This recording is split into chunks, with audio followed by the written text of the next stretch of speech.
আমি আজকে ঘরোয়া পদ্ধতিতে চিকেন সসেজ বানাচ্ছি। এর জন্য আমার লাগছে 500 গ্রাম চিকেন, যেটাকে আমি খুব ভালো করে পরিষ্কার করে নিয়েছি। এতে ছোট ছোট হাড় বা চর্বি সেগুলোকে বাদ দিয়ে নেবে, কেননা ওগুলো এতে 2টো পেঁয়াজ দেখো পিষে নিচ্ছি, ছোট ছোট একদম মিহি মিহি হয়ে যাবে। পেঁয়াজটা আমি এভাবে চপারে চপিং করে রাখলাম। আমি মাংসটাকে এবারে এতে আমি কিমা করে নেব। এতে আমি একটু এই ফ্রেশ ক্রিম দিচ্ছি। ক্রিমটা দিলে না মাংসটা খুব সফট থাকবে। তোমরা ক্রিম না দিয়ে তোমরা সাদা তেলও দিতে পারো।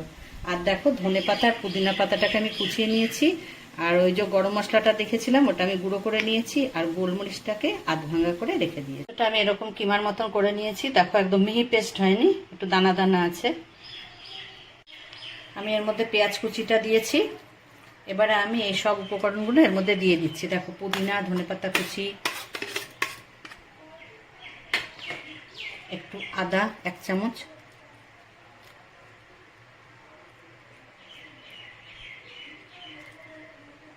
দেখো 1 চামচ আমি আদা দিলাম, চিলি ফ্লেক্স 1 চামচ, রসুনের গুঁড়োটা সেটাও আমি দিচ্ছি 1 চামচ,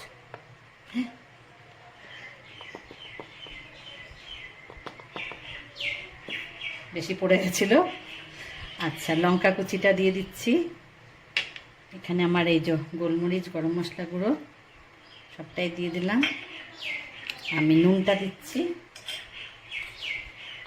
এতটা পরিমাণে নুন দিলাম। আর দেব কর্নফ্লাওয়ার, এটা পুরোটাই দিয়ে দিচ্ছি আমি। এবারে আমি ভালো করে এটাকে মেখে নেব।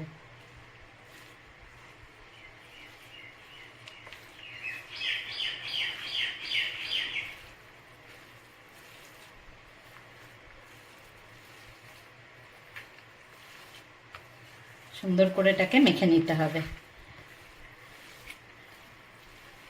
তো সুন্দর করে আমরা এটা মাখিয়ে নিয়েছি। তোমরা নুনটা নিজেদের স্বাদ অনুযায়ী দেবে। অ্যালুমিনিয়াম ফয়েলটা এরকম সাইজের কাটবে। এবার আমি তোমাদের দেখাচ্ছি পরকে পর কেমন করে আমি করছি। এটা এরকম সাইজের বল করে নিয়েছি, দেখো 4টে। একটা আমি আগেই করে রেখেছি, এবার তোমাদের আমি দেখাচ্ছি। এটাকে আমি এখানে নিয়ে নিচ্ছি।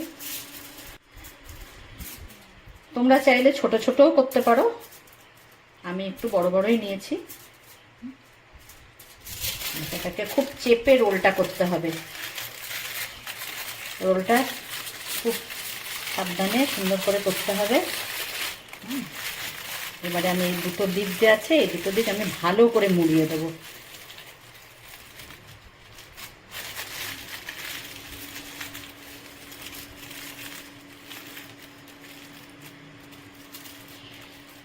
এবারে এটাকে আমি একটু সেপ দিয়ে নেব সুন্দর করে, যাতে টাইটও থাকবে আর সেদ্ধ করার সময় জল যাতে ভিতরে না ঢুকতে পারে।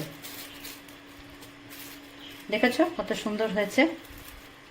দেখো সব কটা আমি করে নিয়েছি। আমি একটু বড় বড়ই করেছি, তোমরা চাইলে একটু ছোট ছোটও করতে পারো।